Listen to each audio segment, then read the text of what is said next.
Diamaguène Info. Diamaguène Info. Diamaguène Info. Diamaguène Info. Diamaguène Info. Diamaguène Info. Diamaguène Info. li ngeen def am na solo. boobu ba léegi yéen a ngi taxaw ci liggéey bi. ñoom ñëpp ñoo ngi leen di sant. nous sommes là pour tout le monde.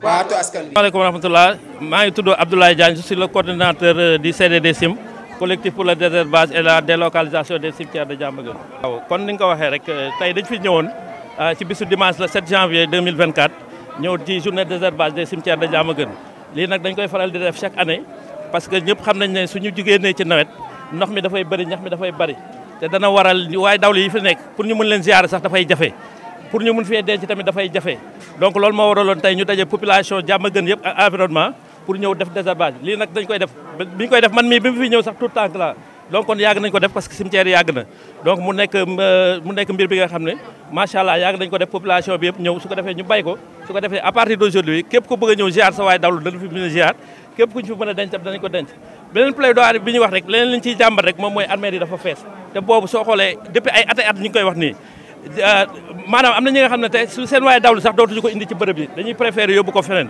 donc ñu ngi sàkku daal ci li nga xam ne ñoom ñooy autorités yi le président de la république ak son gouvernement ñu fexee nan lañu amee ay cimetières yu bees parce que tey su fi waaye dawlu génnee pour ñu denc ko sérieux ay problème jafe-jafe yu bëri la ñuy nekk donc daal su lay doy mooy dañ fexee ñu am ay cimetières yu bees fi ñu ko xalaatee nag du fenn fu dul forêt classée de Mbao bi parce que ay cimetières ñu ngi fa cimetière Bato la Joola mi ngi fa foofu suñ ñu fa xàllalee rek incha allah danañ am ay cimetière te loolu la ñuy sàkku te cimetière yi su ñëwee du doon sax wàllu commune Diamaguène Sicap Mbao wala Tivaouane Diacksao mais day doon mbir bi nga xam ne mbiru arrondissement la mbiru département la parce que ñëpp ñu ngi koy jooy loolu moom moo waraloon tey ñu teew fi pour journée de désherbage waaw état cimetière yi ni mu mel loolu vraiment est-ce que mën ngeen ci wax. waaw doy na waar fu tolluwaay toll parce que maa ngi xool rek ne sànq Salamata yow en tant que journaliste yaa ngi fi doog a ñëw bi nga fi ñëwee mais da ngaa tuur ay xéwal parce que situation yi ni mu mel moo la jaaxal ba nga tuur ay xéwal donc kon moo lay wan ne kon mbir mi doy na waar ba jéggi waar donc lii ku ko gis rek sa xol dafay jeex parce que maanaam tey ay waay dawlu fi ñuy dem dañ leen fa war a suturaal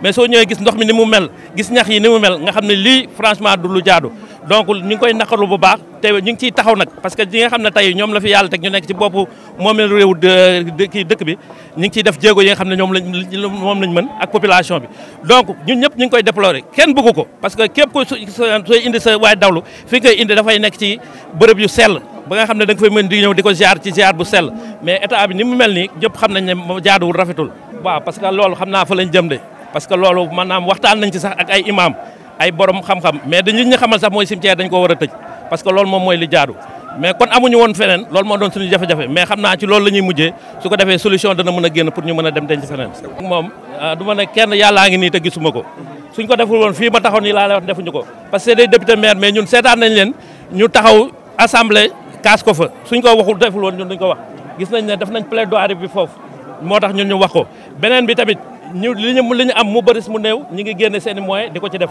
parce que su nawet bi mu ñëwee indi nañ fi ay moto pompe indi nañ fi carburant loolu nag doyul ñun suñu yokkoon moo ñuy gën a gënal mais nag def am na lu ñu def on n'est pas des nullistes maanaam li ñu def xeebuñu ko mais suñu sañoon tamit ñu gën a def taxawaay peut-être xam naa ne incha allah loolu bokk na ci seen bëbët.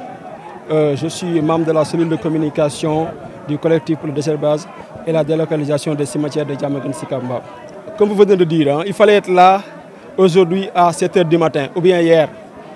Vous ne penseriez pas qu'il s'agit d'un cimetière, mais plutôt d'une forêt et un fleuve à l'intérieur. Tellement il y avait de l'herbe, tellement il y avait de l'eau. Donc ça veut dire que y a un problème foncier en ce moment ici à Diamaguène Sicap Mbao.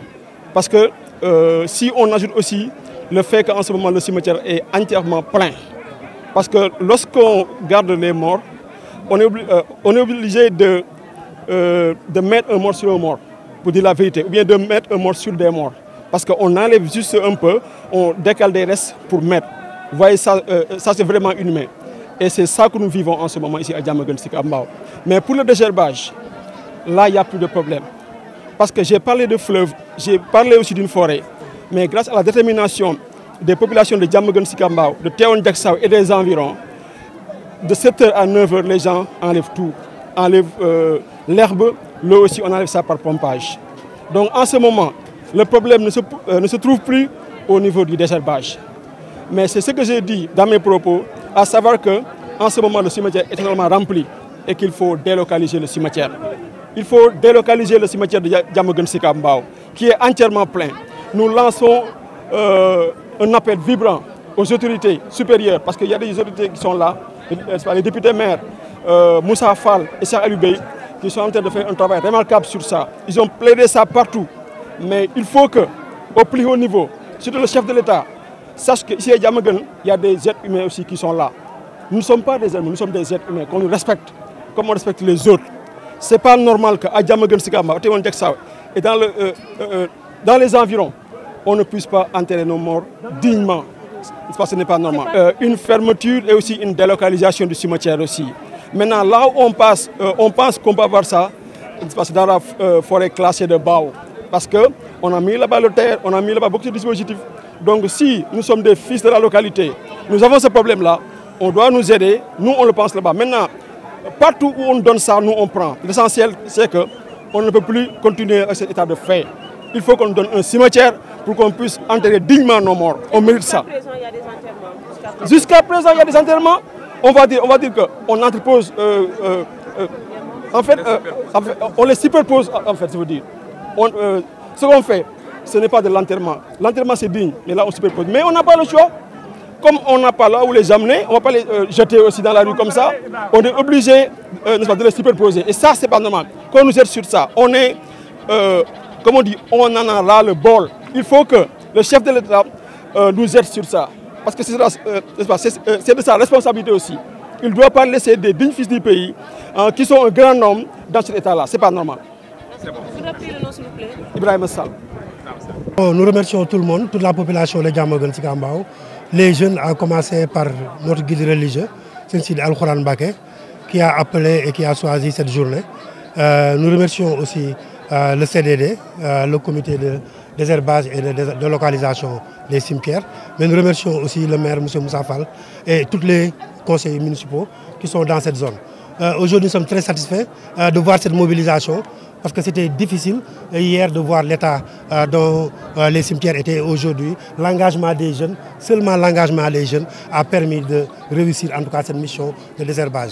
Mais nous disons, si on a aujourd'hui les brassards rouges, c'est que on est là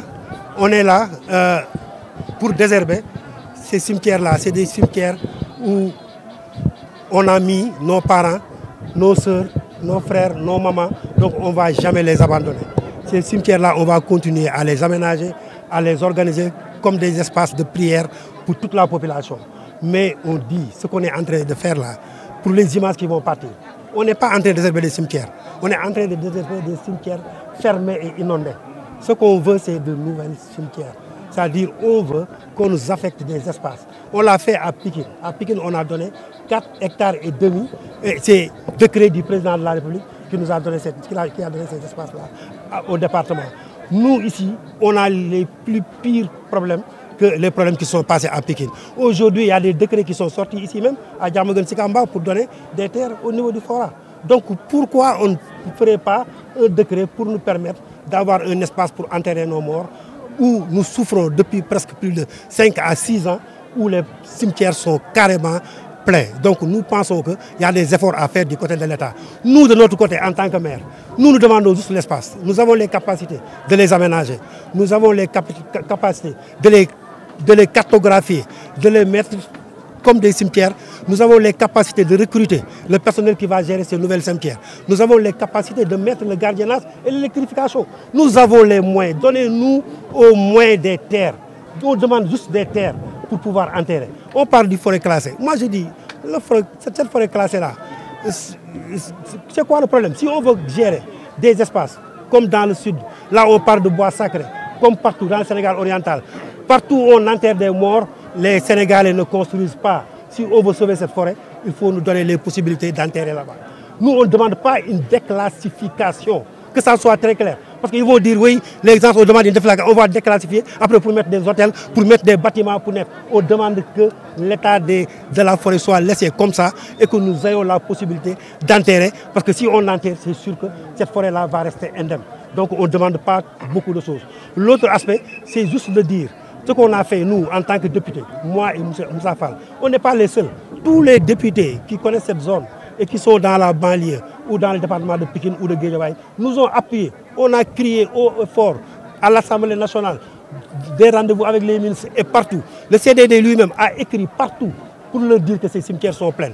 Il ne faut pas qu'on nous pousse à sortir dehors. Nous promouvons la paix et nous pensons que ces brassards doivent suffire pour lancer ce message, pour leur dire on en a assez, on ne peut plus attendre, nous voulons de nouvelles cimetières. Et ça, c'est un décret du président qui nous donne l'espace. Le reste, ils n'ont qu'à partir. Nous prendrons toutes les responsabilités. On le dit devant tout le monde. Les filles, ils savent que nous, nos paroles, c'est presque nos morts. Si on donne notre parole, c'est fini. On va les respecter. Et s'ils nous donnent l'espace, dans quelques mois, tout l'aménagement, tout le recrutement du personnel, toute l'électrification et tout l'aménagement, ça, on leur enlève ça. Parce qu'à Pikine, peut-être, c'est AGETIP avec les programmes de l'État qui sont en train de faire. Ici, on est capable de le faire. Parce que c'est avec une cotisation des populations de Diamaguène Sicap Mbao, avec les budgets des communes, on est capable d'aménager. Mais nous ne pouvons plus attendre. Il ne faut pas qu'on nous pousse à sortir. Parce que nous ne voulons pas que les jeunes soient emprisonnés par des manifestations. Nous ne voulons pas que les jeunes prennent des balles réelles ou je ne sais pas, pour être blessés ou des blessures irréversibles. Nous ne voulons pas qu'on tue des jeunes ici pour des questions de cimetière. Donc tout ce qu'on peut faire, c'est alerter l'État. Nous avons tout fait. Et aujourd'hui, il est temps. Ici, ces cimetières-là, qu'est-ce que ça nous coûte? Moi, j'ai dit, depuis que je suis arrivé à la commune, que personne ne donne 1 centilitre de carburant. Je suis capable de donner tout le carburant. Tant que je suis là. Je demande aux populations de Diamaguène et environ de ne donner absolument rien sur le carburant. Parce que je suis capable de le faire. J'ai un stock, tu ne peux pas terminer. On a les meilleures machines de pompage possibles. On a des volontaires qui sont là. On les rétribue pas assez, mais on fait l'effort de les rétribuer. Donc nous, on a le dispositif. Ce qu'on demande, c'est une canalisation. Et ça, c'est l'État qui peut le faire. Les maires, ils peuvent rester sur le pompage. L'assainissement n'est pas une compétence transférée. Donc tout ce qu'on a pu faire, ici, on a fait. On a éclairé les allées, on a tout fait. Mais ce qu'on ne peut pas, c'est la canalisation et trouver de nouvelles terres. Et ça, c'est la responsabilité de l'État. Il ne peut pas gérer les inondations partout jusqu'à enlever l'eau des forêts classées. Alors qu'on ne peut pas enlever l'eau de cette pluie. Il y a une canalisation qui passe ici avec Promoville. Il suffit de mettre un embrasement pour nous permettre de sauter là. Et les cimetières sont très profonds. Aujourd'hui, il faut presque une station de relèvement pour sortir l'eau de ces cimetières-là. Donc on est engagé, on est déterminé et on demande aux populations de s'engager et d'être déterminés. À qui je suis, tout de suite, Fatkine Bey, on l'a enterré ici, je ne parviens plus à retrouver la tombe. Ça c'est grave, on a tout enlevé. Donc on enlève des morts pour mettre des morts. Ou on met des morts sur des morts. Ici on est venu durant l'hivernage pour enterrer. Il a fallu qu'on déclenche les motopompes pendant 30 minutes pour avoir un peu d'espace pour enterrer. Et quand on enterre, la personne n'est pas enterrée 100%. On est obligé d'aller prendre des charrettes de sable pour mettre encore sur la personne, pour embellir. Ça, c'est pas tenable. C'est pas tenable. On crie, vous attendez que les gens sortent pour bloquer les routes, pour nous dire vous êtes impolis, pour nous dire vous ne respectez pas. Et on va vers ça parce qu'on ne peut plus attendre. Diamaguène ne peut plus attendre. On fera le nécessaire et on va se battre, Inch'Allah, pour qu'on ait cet espace-là. Il n'y a pas a fait son cri de cœur maanaam li ñu bëggoon wax lépp wax na ko dañu koy tënk ci olof rek mooy wax na ko léegi armeel yi dafa fees armeel yoo xam ne nekkatu armeel léegi mais dex la bu ànd ak forêt te loolu nag jaaduwul ci askan jaaduwul ci ay jullit jaaduwul ci citoyen yoo xam ne ay citoyen Sénégal lañu li ñu bëgg moo ñu utul ay armeel yu bees am na fi jàppandi na fii ñuy wax zone classée di forêt de Mbao ku nekk xam na ni armeelu Batalo Joola ma nga fa APS bi fa la jaar terre bi fa la jaar kon ñun ñi dëkk fii moom ko di Diamaguène Sicap Mbao di Tivaouane Diacksao di l'arrondissement de Thiaroye war nañu am moyen yoo xam ne daañu fa daggal 4 ou 5 hectares pour lan pour suñuy doom suñuy baay suñuy yaay ñu ma leen denc kenn suulatul fii léegi ñëpp ñi ngi dem Thiaroye Boune Guédiawaye c'est pas normal monsieur le président en tout cas li honorable wax mooy bëgguñu xeex bëgguñu xuloo bëgguñu ñëw ci tali bi ak yéen te li fi teew tey ci mbooloo bu ñu neexoon léegi ñu dem tali ba attaqué leen te bëgguñu loolu bëgguñu ko ci gaañu bëgguñu ko ci dee ndax ay bàmmeel kon nag bàyyi leen ñu xel ku leen jox cër ngeen jox ko cër te la commune de Tivaouane Diacksao commune de Diamaguène Sicap Mbao jox na la cër respecté na li nga xam ne mooy yoonu askan wi ñun en tant que autorité ñoo téye xale yi moo tax man ni bu kenn dem mu ni bu kenn dem nañ takk brassard rouge def avertissement bu weesoo tey nag te amuñu li ñu bëgg incha allah nous allons à la route daañu baare tuulal tali bi ànd ak ñoom xeex ak ñoom dañu dako ñu armel asalaamaaleykum wa rahmatullah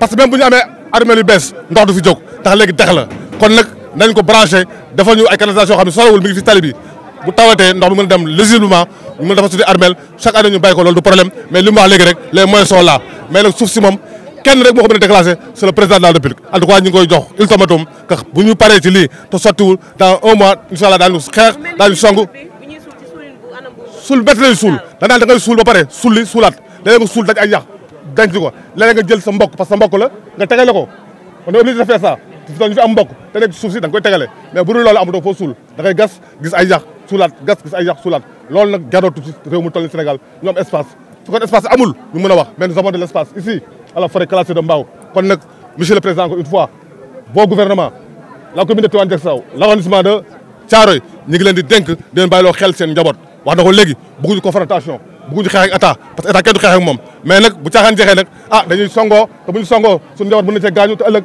c'est vous les responsables en tant que président en tout cas jooy nañu yuuxu nañu wax nañu fi ñu waxee wax na ko léegi on est à l'Assemblée on a défendu dignement en commission et en plénière kon nag dégg nañ ko ñu ko war a dégg yëpp dégg nañ ko ku des mooy ki nga xam ne tey moo ko mën a déclarer muy le président de la république bala ngaa dem nag jox ñu suñu arbel soo ko dem wasalaamaaleykum wa rahmatullah jël am nuyoo jagleel ko suñu kilifa yu baax yi toog jiiteel ci monsieur le député maire Alioune Badara Bèye yàlla def na tey mooy suñu premier gisee xaw ma ko di ci teg sama xarit sama soppe sama wëlëre Alaaji Moussa Fall dama wax député maire Alaaji Moussa Fall laay wax di ci teg collectif bi ñoom ñi nga xam ne ñoo donnu mag ñi ci mbéyum armeel yi ndax mbéyum armeel yi mag ñi ñoo ko doon def ñu lottoon ci lool nag daan nañ ko bay ay weer te du set yàlla def indil ñu sang boo xam ni setu sëñ Touba la dëkk Daaru Salaam ñu ko wax sëñ Sidi Alxuraan Mbàkke mu nekk ak ñun ndax féete dafa metti daa féete ak Jàmmagën bàyyi léppam Daaru Salaam bàyyim lépp ñëw ànd ak ñun waa Jàmmagën te booba Jàmmagën neexut a àndal ndax boo xee ñu ne ay wóyo fi ne mu ñëw ànd ak ñun soppi Jàmmagën xarkana fa tabarakallahu ba lii duggee ci noppam ñu sàkku ko fa tabarakallahu li ko Alaaji Moussa Fall waxee soo xëyee ñu ne dañuy béy armeel yi bu la 9h fekkee ci àll bi boo dikkee doon place parce que fekk defar nañ lépp kon jërëjëf sëñ Sidi Alxuraan Mbàkke yàlla na fi yàgg te wér mu yebal fi koo xam ne nag surtout maam Cheikh Ibrahima Fall mooy sëñ Fallou Fall mat ko jëwrin mat ko lu ne yàlla nga yàgg doon jëwrinam liggéey bi ngay liggéey yàlla nga ci am ngërëmu maam Cheikh Ibrahima Fall ak sëñ Touba may wax ni nag ñi war a wax yëpp wax nañu maire yi dégg naa wax nañu notable yi wax nañu collectif bi wax nañu ñun imam yi nag ñun ñoo war a wax ndax am na ñoo xam bu ñu waxee dafa am fu ñu leen di féetale ndax jamono jii ci Sénégal daa naqaree liggéey ndax boo nee damay def nangam ànd ak monsieur le maire mu am couleur dañ naa da ngay politique ñun politique wuñ ñun laa wax ci turu imam yëpp laa ko wax ci turu sëñ Sidi dama bëgg yéen ñaari maire yi ngeen convoqué ñu bépp imam bu nekk ci quartier bi ñu tase ci benn place ngeen defal ñu demande ñu def sitting wala marche mu xam ne du am couleur ñun imam yee koy defal suñu bopp li ñu bëgg nag mooy sëg yu bees sëg yu bees ku amul dara lu ñu la jox nga jël fa tabarakallahu ñàkkuñu ko am na fi ñu ko mën a def ndax foo suul ay nit ñu soxla ñaan boo fa dollee boo fa dollee ñaan ga day gën a sopp bëgg nañu fii ci forêt de classe bii fi ñu suul batale joolaa ñun goruñu ay set kenn du goruñu yettuñu dàquñu dañu nañ ñu fàkkal ni forêt bi mel ñu bàyyi ko noonu ñu ciy suul ndax fii fees na dell ni ko Alaaji Moussa Fall waxee sànq da ngay wàqi daj nit suul nit tegaat ci kawam nit xat na fees na ndox mi bëri na mënutu la ne kon fa tabarakallahu ñi nga wax ni ñi jiite réew mi nga xam ne tey moom la fi yàlla teg ci baatu sëñ Sidi Alxuraan Mbàkke ak ñun imaam yi yow Macky Sall yow la fi yàlla tegagul ba koroon ngay dem fii ba ngay dem loo mën nga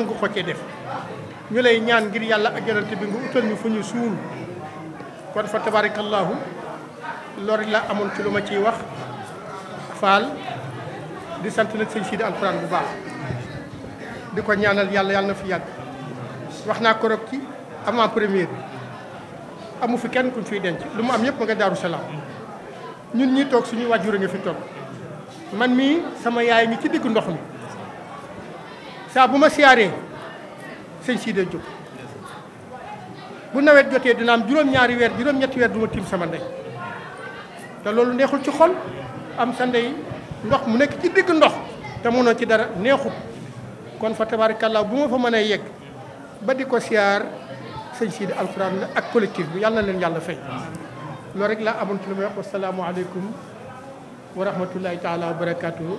sant yàlla subhanahu wa taala. nee na ginnaaw bi ñu sante yàlla buur bi suñu borom. waaye julli ci gën gi mbindeef Seydina Muhammad. di sant suñu yaakaar. nee na mu ngi sant bu baax suñu sëriñ di suñu yaakaar. Serigne Sidi Mbacke Alxuraan. di Serigne Sidi Mbacke Alxuraan. di ñaan yàlla suñu borom. nee na di ñaan yàlla buur bi suñu borom. mu may ko mu dund lool. mu may ko mu yàgg fi lool. te ànd ak wér. te ànd ak wér. ndax yàggam ci kaw suuf. ndax yàggam fii ci kaw suuf. njariñu jaamu yàlla yëpp la. njariñul jaamu yàlla yëpp la. waaw njariñu mbindeef yi la. njariñal mbindeef yi la. njariñu réew mi la. waaye itam njariñal réew mi la. waaye rawatina njariñu jàmm gën la. waaye nag njariñal jàmm gën si Kambaaw gépp la. doomu aadama kat. ndax doomu aadama kat. bu amee njariñ ci ak dund. su amee njariñ ci ak dundam. tey jariñ jaam ñi. tey jariñ jaam ñi. ñëpp war a mànkoo. jaam ñëpp ñoo war a mànkoo. ñaanal ko ak yàgg. di ñaanal kookee mu yàgg fi lool. ak wér. ak te wér lool. te tal ko lool. waaye itam te mën ko lool. ak fekkee ko. ndax yàggam kat. ndax yàggam gépp. kon yërmande lay doon. yërmande lay nekk. ak njariñ. waaye njariñ lay nekk. ci doomu aadama yi. ci doomu aadama yëpp. kon boog ñu ngi koy ñaanal yàlla. kon itam ba tax na ñu ngi koy ñaanal yàlla Serigne Sidi. mu yàgg fi tawee. mu yàgg fi lool te ànd ak wér. bu ma jugee ci moom itam. nee na nag bu jugee ci moom moome. du ma nuyu keneen ku dul ay mbokki daaraam. nee na kat day nuyu ay mbokki daaraam. bu ma waxee ay mbokki daaraam nag. waaye nag bu tuddee mbokki daara yi Serigne bi. mooy imaam yi nga xam ne. nee na nag kenn jiituwuti imaam yi nga xamante ni. ñoom la yàlla teg ci gox bi. ñoom la yàlla buur bi suñu borom teg ci gox bi. ñuy leeral gox bi. ñuy leeral gox bi. ci digley borom bi. ci digley yàlla buur bi suñu borom. tey leeral. waaye itam tey leeral. ay tereem. ay tereem. ndax imaam yi kat. ndax imaam yi kat. ñoom itam kenn gënu leen a màgg ci gox bi. imaam kenn gënu koo màgg ci biir gox. ndax képp ku gane àdduna. ndax képp ku gane àdduna. ñoo nañu wooy imaam. dañ naan nañu wooy ji imaam. képp ku fi am ku fi bawoo. képp koo xamante ne am nga fi way dawlu. xel yi di dem fenn. waaye xel yëpp day maase dawaat. ci jàkka ja. daal di delluwaat ni kat nañ duggaat sa jàkka ja wooyuwaat imaam. waaw te buñ ne jàkka ja imaam a tax. te nag buñ ne jàkka ja nag wax dëgg yàlla imaam moo tax ndax mooy njiital jàkka ja. nee na mu ngi jox wàccuwaayu imaam yi fi teew yëpp te di leen nuyu bu baax a baax. di leen màggal. nee na di leen màggal. te di leen jox cër bi. nee na di leen jox cër bi nga xamante ni moom la leen suñu borom jox. di nuyu itam. waaye itam nee na mu ngi nuyu bu baax. kilifa yi nga xam ne. kilifa yi nga xamante ni. ñoom la yàlla jiital ci gox bi. ñoom la yàlla jiital itam ci gox bi. ku ci mel ne. ku ci mel ni. Seydina Alioune Badara Bey mi. Cheikh Alioune Badara Bey mi nga xamante ni. nga xam ne moom itam. moom mi nga xamante ni moom itam. wëllëral sëriñ bi la. wëllëral la ci sëriñ bi. waaye itam suñu wëllëral. waaye itam mu wëllëral la ci moom mi sëñ Fallou Fall. yàgg nañoo daje kër sëriñ bi. ndax itam yàgg nañ faa daje féete kër sëriñ bi. ak kilifa gii suñu wet. ak kilifa gii nga xamante ni itam féete ko ndeyjoor. di Baye Moussa Fall. di suñu Baye Moussa Fall. moom itam. moom itam. mën naa am ci moom ay seede. nee na moom itam mën naa yëkkatee kàddu seede jëmale ko ci suñu Baye Moussa Fall. yàgg nañoo daje ci daara ja. ndax yàgg nañoo daje ci daara ja. waaye yàgg nañoo daje fii. waaye itam yàgg nañoo daje ci fii nga xamante ni kan njëriñal gox bépp la. lu jiitu. yàlla suñu borom di ko dénk ay. yàlla suñu borom di leen jox nomba tànk yi nga xamante ni moom la leen jox. yàgg nañoo daje fii. nee na yàgg nañoo daje fii. loolu nag. loolee nag. wax dëgg taxawaayam. wax dëgg yàlla taxawaayam. da koy dëggal saa su ne. waaye nee na mu ngi delloo di beralaat ab nuyoo imam Ciss mi bàyyi léegi ci kàddu gi. nee na imam Ciss mu ngi jëlaat nuyoo imam yi di ko tegaat sa loxo nga jotale ko képp ku imam. ndax nee na wax dëgg yàlla sunu xarit la sunu ndijaay la. sunu wëllëre la. waaye itam waaye yemu ca nag daa bëgg sëriñ bi lool moom imam Ciss mi.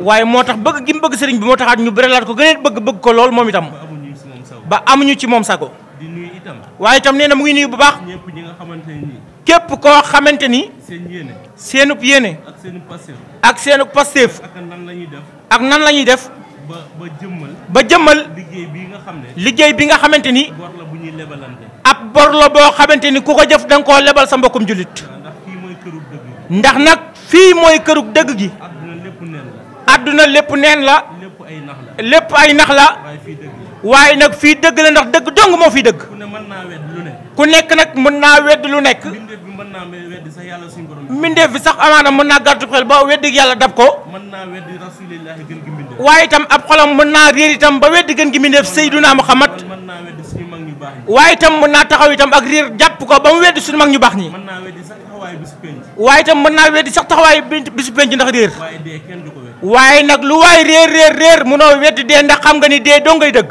dëgg la dee doo ngay dëgg mooy dëgg kon boo kërug dëgg gii kon nag kërug dëgg gii nga xam ne du jaas kenn nga xamante ni du jaas kenn ginnaaw gën gi mbindeef moo ci jaar ginnaaw ba ki gën ci mbindeef Seydunaa Muhammad moom moo fi jaar lu yàlla bind moo tax te lu yàlla bind nag kookee moo tax di yonent yàlla Muhammad waaye ñun ñëpp xam nañ du ñuy rëcc ay waay kon xam na ni dee du jaas bakkan bu mos dund da nga mos dee kon bokk liggéey bii képp ku ko def muy sa yitte képp koo xamante ni def nga ko muy sa yitte da ngaa leble da ngaa fay bor rek da ngaa fay bor rek ndax bisa ngi ñëw ndax bisa ngi ñëw ñu def ko sa kaw wallaay danañ ko def sa kaw ku fi amul maam ju fi tëdd itam képp koo xamante ni amoo maam ju tëdd ci armeel yi am nga fi waajur yu fi tëdd am nga fi waajur fi tëdd ñii am doom yi fi tëdd ñii seeni doom a ngi fi nijaay baay jarbaat ñii seeni nijaay ñii seeni jarbaat ñooñee seen àpp bi jot ñooñee nag seen àpp jot bañ tëdd fi ñi suñu àpp si bisi ay waay war ngaa xam ni kat bisa ngi sa bisi kat yow dinañ la jàpp indi la fii muy sa bisu bopp bisa ngi ñëw ñu bàyyi samay armeel man ñu bàyyee armeel am moom mii di wax armeel monsieur le maire armeel monsieur le maire armeelu imam ak armeelu imam kon boog lépp luñ ci mën ñun kon lépp luñ ci mën ñun ñu nekk ci kaw suuf ba ñuy dund nañu ko def ngir ëllëg bu ñuy fayaat bor bi fa ñu tëdd yàlla di ñu fay yiw wi ñu ne kat wax dëgg yàlla kii tëdd fi ñu koy defal li tey daan na ko defal ay nit ba muy nekk ci kaw suuf mu ñëw nag ci ñaxtu bi nga xamante ni yaakaar naa ne bii mooy ñeenteelu at bii nag mooy ñeenteelu at nee na muy ñaxtu lii muy waaj a wax sëriñ bi di ko yebal fii ci armeel yi nee na saay bu ñëwee fii benn ñaxtu képp lañ fi fekk kat mboolam Diamaguène Sicap Mbao ak Tivaouane sax ñëpp di ko ñaxtu jooyuñu lenn jàmbatuñu lenn lu dul ne armeel yi nga xam ne dañoo bëgg armeel yoo xamante ni yu bees lay doon yu bees lay nekk yoo xam ne njaboot gi yoo xamante ni njaboot gi waajur yi ku ci génn àdduna képp ku ci génn àdduna dinañ la denc anam ba mu waree ci jox la war may doomu aadama ci jox la war may doomu aadama naka doomu aadama naka yàlla terelee dàq fi xat-xatloo bi xat-xatloo gi am fii ak tegle bi nga xamante ne moom fii lu màgg la ndax doomu aadama lu màgg la lu jara cëral la waaye doomu aadama ku yàlla teral lu jara cëral la ndax lu yàlla bind moo ko ci gënal kon kookee dañ koo war di màggal dañ koo war di sagal ndax kat ñaaw na ci gis-gis espace nekk fii fu mu xaj nekk fi fu mu xaj itam nekk fi fuñ ko mën a amee nekk fi ñuy tegle suñu waajur yi mbaa suñu njaboot gi loolee ñëpp ngi koy ñaawlu dañ koy wax nag ki nga xamante ni nii jamono ji moom la fi yàlla tegagum mu jiite réew mi ñu dénk ko itam suñu ndénkaan kon lépp loo xamante ni lu ñuy ñaxtu la mbaa lu ñuy jooy la ci moomee la ñuy delluwaat muy le président de la république monsieur Macky Sall commune Diamaguène ak li ko wër lenn lañ soxla lenn lañu bëgg du politique de du am bu ñu yóbbu suñuy kër du am goo xamante ne dañ la koy laaj pour yóbbu ko suñu kër du aaju joo xam ne aaju ju faju la loo xamante ni lenn képp la ñu bëgg moo ñu ñor ñun président ñor askan wi yëpp muy nañu delloo suuf soo xamante ne nii nga may ñu suuf soo xamante ni nii du doon may delloo ndax nga delloo ñu ko kat ndax nee na suñu alal la nekkul may boo xamante ni nii dinañ fa yóbbu suñuy mbokk jullit ñoom lañ bokkal commune bi di leen fa denc nee na jooy nañ ko biir jooy nañ ko biti dañu koy fàttaliwaat suñu moomeel la loñ ci mën a dimbali kon nga dimbaliñ ci président nee na jërëjëfati la ñuy wax tey santaat comme que jotaay bi xaw na yàggandi te kilifa yi ñu ngi ci liggéey bi te kilifa yi ñu ngi ci liggéey bi dañuy gàttal kàddu xam naa ni dañuy gàttal foofu kàddu gi santaat yàlla suñu borom nee na ñu ngi santaat yàlla bu suñu borom moom mi ñu mayoon fekkee daaw moom mi nga xamante ne moo ñu mayoon ñu fekkee ko daaw mayoon ñu fekke ren waaye ca kàttanam mu mayoon ñu fekkee ko ren yàlla nañu may fekke déwén yàlla nañu yàlla may ñu fekkee déwén te yàlla bu kenn manqué yàlla bu kenn manqué lépp luy suñu aajo lépp luy suñu aajo yàlla na ko yàlla faj yàlla na ko yàlla bur bi saafara yàlla suñu borom defar ñu yàlla na suñu borom defar ñu defar suñuy mbir defar suñuy mbir defar suñuy jikko defar suñuy jikko defar suñuy xol defar suñuy xol yàlla yàlla sàmm ñu yàlla na yàlla sàmm ñu sàmm réew mi sàmm réew mi sàmm askan wi sàmm askan wi ba lii ñuy dëgmal ba lii ñuy dëgmal itam si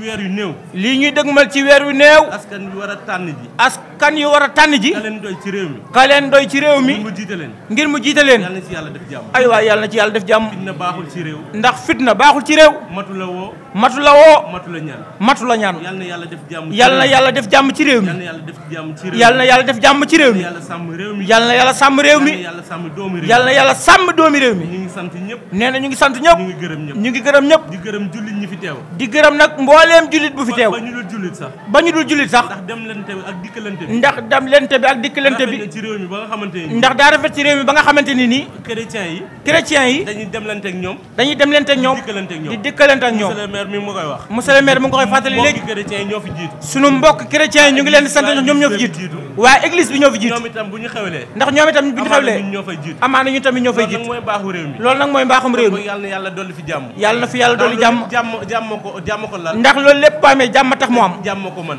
jàmm dong ko man kon boog sant nañu nee na sant nañu gërëm nañu yàlla na yàlla may ñu fekkee yàlla nañu yàlla may fekkee déwén yàlla na yàlla yokk ñuy xéewal yàlla na yàlla yokk ñu kàttan yàlla na yàlla defal ñu xéewal sutura gu law ba faaw yàggal fi waajur yi yàggal fi waajur yi yàggal fi imaam yi yàggal fi imaam yi yàggal fi kilifa yi yàggal fi kilifa yi yàggal fi itam kilifa yi nga xam ne ñoo jiite gox bi yàggal fi kilifa yi jiite gox bi te yombal seenub liggéey te yombal seenub liggéey wasalaamu aleykum wa rahmatullahi taala wa barakatuhu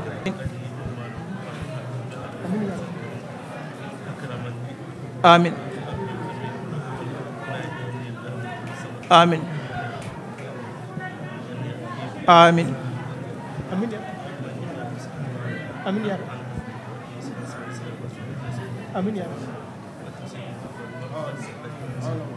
amin amin ya rabbana amin